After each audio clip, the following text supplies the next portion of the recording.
परिचय। खाना बनाते समय यदि आप करछी को पकाने वाले बर्तन में छोड़ दें, तो जब थोड़ी देर बाद आप इसको छुएंगे तो यह गर्म महसूस होगा। ऐसा क्यों होता है? आप कलछी को गर्म नहीं कर रहे हैं, लेकिन फिर ये गर्म है कैसे? आइए इस पाठ में इसकी पड़ताल करें।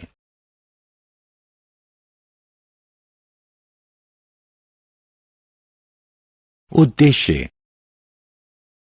इस पाठ के अंत में आप निम्न करने में सक्षम हो जाएंगे: ऊष्मा के प्रभाव का वर्णन करना, ऊष्मा के स्थानांतरण के प्रकारों को पहचानना, चालन, संवहन और विकिरण, ऊष्मा के चालक और कुचालक का वर्णन करना। ऊष्मा के प्रभाव। जब किसी वस्तु को ऊष्ण किया जाता है तो उसमें कई परिवर्तन होते हैं। वस्तु गर्म हो जाती है, वस्तु का आकार फैल या सिकुड़ सकता है। कोई पदार्थ ऊष्ण करने पर अपनी अवस्था भी बदल सकता है। उदाहरण के लिए, पानी को ऊष्ण करने पर यह वाष्प में परिवर्तित हो जाता है।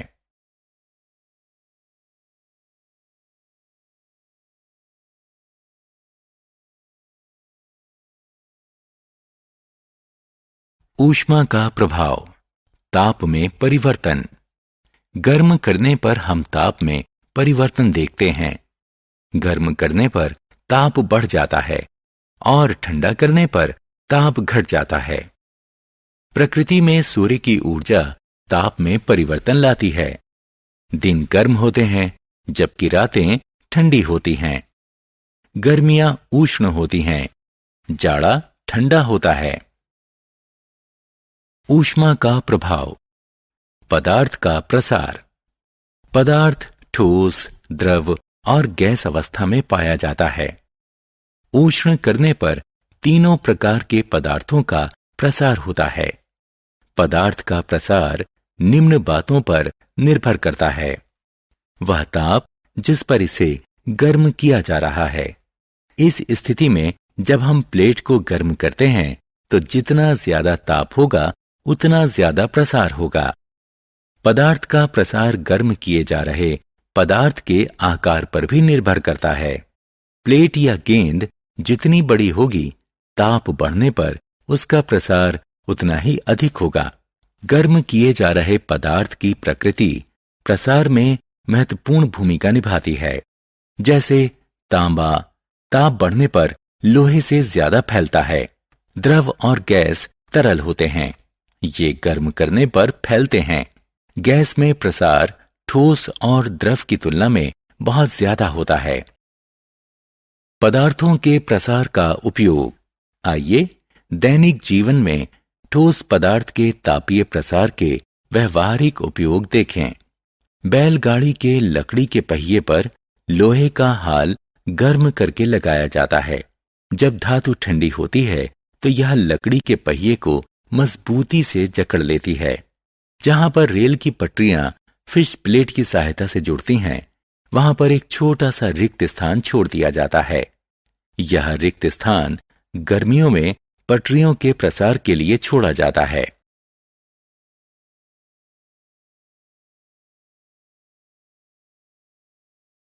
ऊष्मा का प्रभाव। भौतिक परिवर्तन। आइए अब देखें कि ऊष्मा पदार्थ की अवस्था में परिवर्तन कैसे लाती है। ऊष्ण करने पर ठोस द्रव में और द्रव गैस में परिवर्तित हो जाता है। इसके विपरीत ठंडा करने पर गैस उष्णता खोकर द्रव में परिवर्तित हो जाती है और द्रव उष्णता खोकर ठोस में परिवर्तित हो जाता है। वह ताप जिस पर ठोस पदार्थ द्रव अवस्था में परिवर्तित हो जाए उसे उसका गलनांक कहते हैं। बर्फ का गलनांक 0 डिग्री सेल्सियस है। वह ताप जिस पर द्रव उबलने लगता है और गैस में परिवर्तित होने लगता है उसे उसका क्वथनांक कहते हैं। जल का क्वथनांक 100 डिग्री सेल्सियस है। ऊष्मा का स्थानांतरण। आपने शायद ध्यान दिया हो कि जब स्टोव जल रहा होता है तो कमरे की वायु थोड़ी गर्म हो जाती है। यदि इस वायु को एक खुली खिड़की से बाहर आने दिया जाए तो यह धीरे धीरे ठंडी हो जाएगी। खाना बनाने के बर्तन में छोटी करछी गर्म हो जाती है।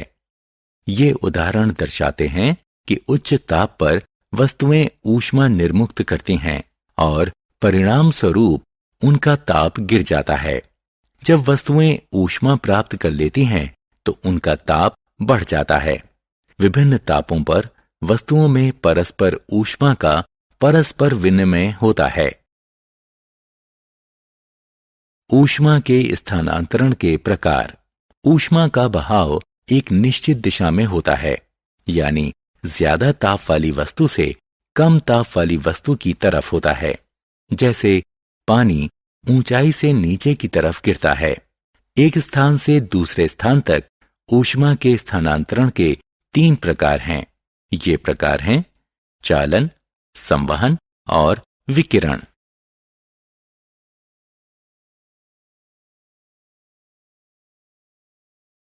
चालन। आइए एक प्रयोग करें। एक धातु की छड़ लीजिए। एक सिरे को पकड़िए और दूसरे सिरे को गर्म कीजिए। शुरुआत में छड़ का सिरा गर्म नहीं है, हालांकि बहुत जल्दी हम पाते हैं कि छड़ का सिरा गर्म हो गया है और हम छड़ को अब पकड़े नहीं रह सकते। इसका अर्थ है कि कुछ ऊष्मा का स्थानांतरण हुआ है। वह प्रक्रम जिसमें ऊष्मा किसी ठोस पिंड के एक भाग से दूसरे भाग में स्थानांतरित होती है, उसे चालन कहते हैं। चालन मुख्यतः ठोस पदार्थों में होता है। याद रखिए कि चालन निर्वात में संभव नहीं है। याद रखें कि एक पिंड से दूसरे पिंड में ऊष्मा के स्थानांतरण की 2 शर्तें हैं। ये शर्तें हैं, दोनों पिंडों के बीच संपर्क होना चाहिए और दोनों का ताप भिन्न होना चाहिए। संवहन वह प्रक्रम जिसमें ऊष्मा का स्थानांतरण पदार्थ के गर्म कणों की वास्तविक गति के कारण पदार्थ में एक स्थान से दूसरे स्थान तक होता है, उसे संवहन कहते हैं। ऊष्मा का संवहन तरल पदार्थों जैसे द्रव और गैस में होता है और इसमें पदार्थ गर्म स्थान से ठंडे स्थान की ओर जाता है। संवहन में ऊष्मा गतिशील गैसों जैसे वायु और गतिशील द्रव जैसे जल के माध्यम से स्थानांतरित होती है। वायु की वह गति जो ऊष्मा को गर्म स्थानों से ठंडे स्थानों तक ले जाती है, उसे संवहन धारा कहते हैं। विकिरण एक तीसरा प्रकार भी है जिससे ऊष्मा गर्म पिंड से ठंडे पिंड में जा सकती है। स्थानांतरण के इस प्रकार को संवहन कहते हैं और इसे दोनों पिंडों के बीच किसी माध्यम की जरूरत नहीं पड़ती। सभी गर्म पिंड ऊष्मा विकिरित करते हैं। गर्म पिंड अपने चारों तरफ ऊष्मा की किरणों का विकिरण करता है। सूर्य की ऊष्मा हम तक विकिरण के माध्यम से पहुंचती है। ये कई लाख किलोमीटर की दूरी तय करके पृथ्वी तक पहुंचती है। जब ये ऊष्मा किसी पिंड पर पड़ती है तो इसका कुछ हिस्सा परावर्तित हो जाता है, कुछ अवशोषित हो जाता है और कुछ भाग प्रसारित हो जाता है। अवशोषित हिस्से के कारण पिंड का ताप बढ़ जाता है। बादलों वाली रात साधारण रात से गर्म होती है। जब आसमान साफ होता है तो ऊष्मा का विकिरण वायुमंडल में चला जाता है, लेकिन बादलों की उपस्थिति के कारण यह तापीय विकिरण परावर्तित होकर पृथ्वी पर वापस आ जाता है और हम गर्म महसूस करते हैं। थल समीर और समुद्र समीर। उष्णता में भिन्नता के कारण समीर उत्पन्न होते हैं। आइए थल समीर और समुद्र समीर के कारण जानें। दिन के समय थल समुद्र के जल से ज्यादा गर्म होता है। थल की गर्म हवाएं ऊपर उठ जाती हैं और समुद्र की तरफ की ठंडी हवाएं किनारे की तरफ चल देती हैं। यह समुद्र समीर होती है। रात में ठीक उल्टा होता है। जल थल की तुलना में देर से ठंडा होता है, अतः थल से ठंडी हवाएं समुद्र की तरफ चल देती हैं। इसे थल समीर कहते हैं।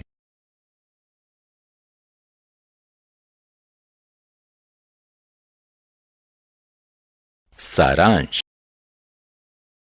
आइए हमने जो कुछ सीखा है उसे संक्षेप में दोहराएं। ऊष्मा के स्थानांतरण के 3 प्रकार होते हैं। ये प्रकार हैं चालन, संवहन और विकिरण। ठोस पदार्थों में सामान्यतः ऊष्मा का स्थानांतरण चालन द्वारा होता है। द्रव और गैस में ऊष्मा का स्थानांतरण संवहन के द्वारा होता है। विकिरण द्वारा ऊष्मा के स्थानांतरण के लिए किसी माध्यम की आवश्यकता नहीं होती।